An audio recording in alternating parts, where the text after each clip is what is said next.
Hijo de una dinastía del cine mexicano, Alejandro Ciangherotti Jr. pudo haberlo tenido todo. Pero los celos profesionales con su hermano Fernando lo destruyeron. Rechazó 3 películas juntos porque, según él, los guiones hacían lucir más a Fernando. Rumores de un carácter difícil le cerraron puertas en la industria. Murió solo, arruinado y olvidado. Esta es la historia del actor que eligió el resentimiento sobre la gloria. Alejandro Ciangherotti Jr. nació el 11 de mayo de 1940 en la Ciudad de México, con una cucharita de plata en la boca. Su padre, el legendario Alejandro Ciangherotti, era un ícono del cine argentino-mexicano.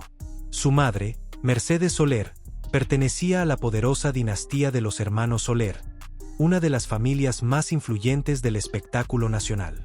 Con solo 9 años, Alejandro pisó por primera vez un escenario teatral. Todo estaba escrito para él. Talento heredado, apellido de oro y puertas abiertas en cada estudio. A finales de los años 50, cuando apenas era un adolescente, ya protagonizaba películas importantes. Pepito, Haz del volante en 1957, Pobres millonarios en 1959, Mañana serán hombres en 1961. Más de 30 películas antes de cumplir 25 años. Pero detrás de esa fachada brillante, algo oscuro crecía en su interior. Personas cercanas al medio comenzaron a murmurar algo perturbador. Se hablaba de un carácter difícil, explosivo, complicado de manejar. Según los rumores que corrían en los pasillos de los estudios, no se llevaba bien con muchos colegas. Se decía que era soberbio con los técnicos y desafiante con algunos directores. Pero había algo en su personalidad que lo haría autodestruirse antes de cumplir los 30. Los primeros escándalos no tardaron en llegar. Circulaban historias de que Alejandro desaparecía de los sets de grabación sin avisar. Se rumoreaba que llegaba tarde, discutía con los directores y se negaba a repetir escenas. No soy cualquier actor de relleno, habría dicho en alguna ocasión frente al equipo. Soy un Ciangherotti, y aquí se hace lo que yo digo. Los productores, según cuentan quienes vivieron esa época, empezaron a tenerle cierta desconfianza. No tanto por su talento, sino por su temperamento. Un director de la época, cuyo nombre se perdió en el tiempo, habría confesado años después: trabajar con Alejandro Jr. era como caminar sobre vidrios rotos. Nunca sabías cuándo iba a explotar. La gota que derramó el vaso llegó cuando Alejandro, obsesionado con demostrar que podía ser más que su apellido, decidió producir su propia película. Pidió préstamos a varios bancos, empeñó propiedades familiares y convenció a inversionistas de apostar por su obra maestra. El proyecto jamás vio la luz. El dinero desapareció en gastos innecesarios, malas decisiones y, según algunos, en fiestas interminables. Alejandro quedó hundido en deudas. Los bancos lo perseguían. Su reputación quedó por los suelos. Pero lo peor aún no llegaba. Lo que hizo después sorprendió incluso a su propia familia. En medio de su crisis financiera, Alejandro intentó algo desesperado: postularse para la Secretaría General de la Asociación Nacional de Actores. Creía que ese cargo le devolvería el prestigio perdido, que lo pondría al nivel de las grandes figuras del medio. Pero cuando presentó su candidatura, fue rechazado públicamente. La razón: sus deudas bancarias lo descalificaban automáticamente. La humillación fue total. Los mismos colegas que antes lo saludaban con reverencia ahora lo evitaban en los pasillos de los estudios. Alejandro Ciangherotti Jr., el príncipe heredero, se había convertido en una vergüenza para su propio apellido. Sin embargo, el verdadero drama apenas comenzaba. Mientras Alejandro se hundía, su hermano menor, Fernando Luján, ascendía como un cohete. Fernando tenía todo lo que Alejandro no: carisma natural, disciplina profesional y, sobre todo, simpatía con el público. La crítica lo adoraba. Los productores peleaban por trabajar con él. Las revistas lo ponían en portada.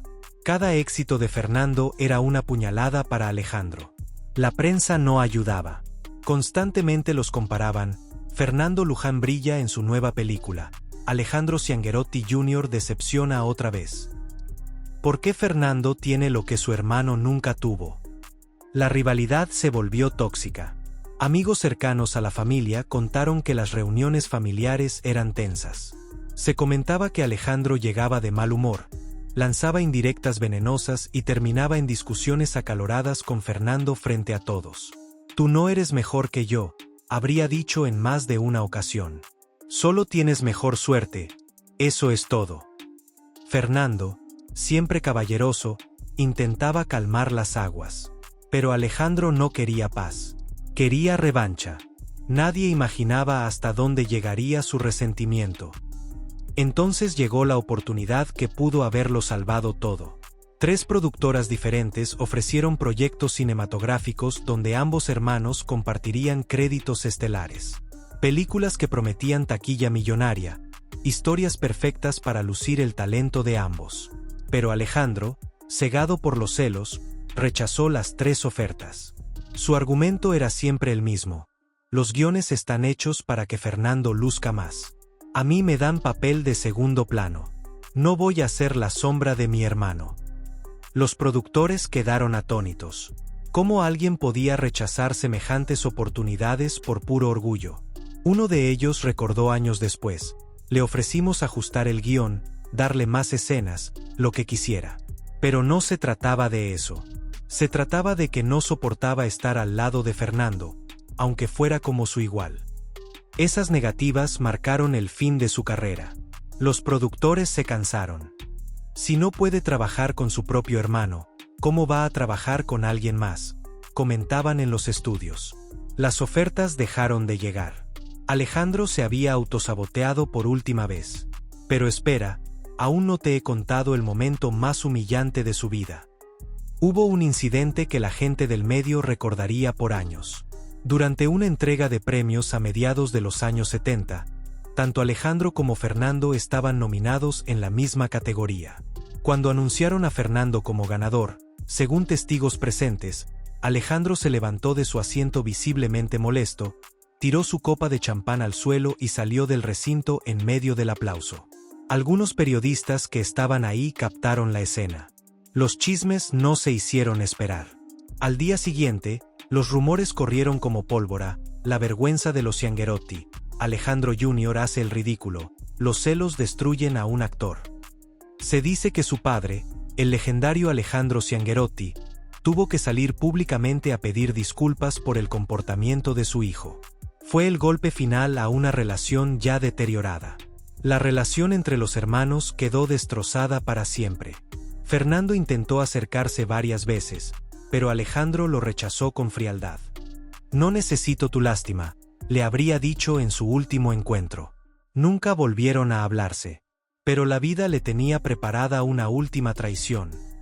Con las puertas del cine cerradas, Alejandro buscó refugio donde pudo: la Asociación Nacional de Actores. Ahí, como miembro honorario, organizó obras de teatro pequeñas, modestas, casi invisibles.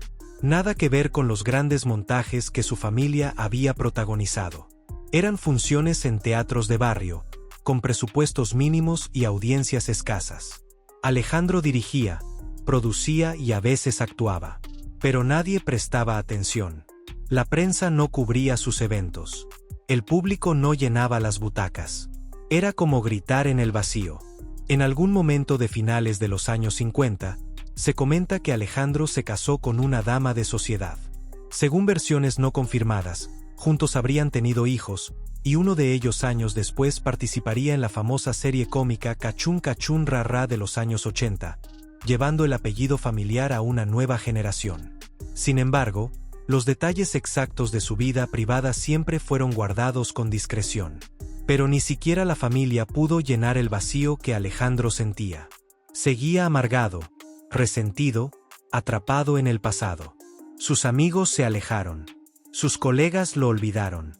Su hermano Fernando triunfaba en telenovelas y películas, mientras él organizaba obras que nadie veía. La televisión le ofreció algunos papeles pequeños en telenovelas y programas de comedia. Alejandro los aceptó, no por pasión, sino por necesidad.